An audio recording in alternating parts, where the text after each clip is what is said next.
Hello friends, today நம்ம பார்க்க போகிறது மீன் குழம்பு. சுவையான மண் சட்டியில் வைத்த மீன் குழம்பு.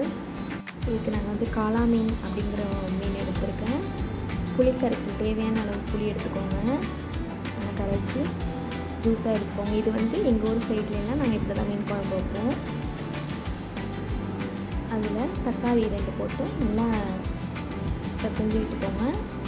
2-3 பச்சை மிளகாய் அதையும் ஆட் பண்ணி நல்லா கரைச்சி வச்சுக்கோங்க. அதுக்கப்புறம் மண் சட்டி வச்சு தேவையான அளவு ஆயில் ஊற்றிக்கோங்க. ஆயில் விட்டதும் கறிவடகம்னு சொல்லுவாங்க, அது கொஞ்சம் போட்டால் மீன் குழம்புக்கு ரொம்ப மணமாக இருக்கும். அதனால் கறிவடகம் 1 ஸ்பூன் சேர்த்துக்கோங்க.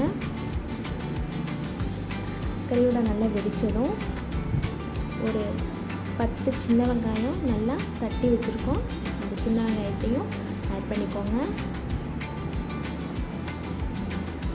நல்லா கொஞ்சம் ஃப்ரை ஆனதும் நெக்ஸ்ட்டு கொஞ்சம் ஒரு 4-5 பூண்டு பல்லையும் தட்டி போட்டுக்கோங்க.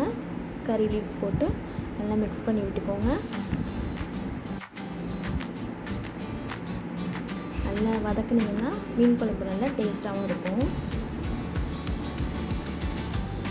கறி லீவ்ஸ் போட்டு நல்லா ஃப்ரை ஆனதும் நம்ம கரைச்சி வச்சுருக்க கரைசல் இருக்குல்ல, புளி கரைசல், அதை ஆட் பண்ணிக்கோங்க. ஆட் பண்ணிவிட்டு தேவையான அளவு மிளகாய்த்தூள் ஒரு 3 டேபிள் ஸ்பூன் மிளகாய்த்தூள் ஆட் பண்ணிக்கோங்க. நாங்கள் வீட்டு மிளகாய்த்தூள் அரைச்சி வச்சுருக்கோம், அதே தான் ஆட் பண்ணியிருக்கேன்.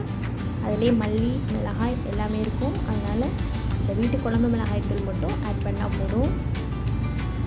நல்லா மிக்ஸ் பண்ணி விட்டுக்கோங்க. நல்லா கொதி வரணும். நல்லா கொதி வந்ததுக்கப்புறமா மாங்காய், மீன் குழம்புக்கு ரொம்ப சுவையை அதிகப்படுத்தி கொடுக்குறதே மாங்காய் தான், அதனால் மாங்காய் போட்டுக்கோங்க. கொதி வந்ததும் மாங்காய் போட்டு, அது கொதி வந்ததும் மாங்காய் போட்டு மாங்காய் நல்லா கொதி வந்ததும் மீன் ஆட் பண்ணிக்கோங்க. பாருங்கள், சூப்பரான மீன் குழம்பு ரெடி ஆகிட்டு இருக்குது. கண்டிப்பாக அதை வீட்டில் நீங்கள் எல்லோரும் ட்ரை பண்ணி பாருங்கள், ரொம்ப சுவையாக இருக்கும். லாஸ்ட்டாக தேவையான அளவு கொஞ்சம் லெமன் புழிஞ்சுக்கிட்டாங்க. லைக் பண்ணுங்கள், ஷேர் பண்ணுங்கள், சப்ஸ்கிரைப் பண்ணுங்கள்.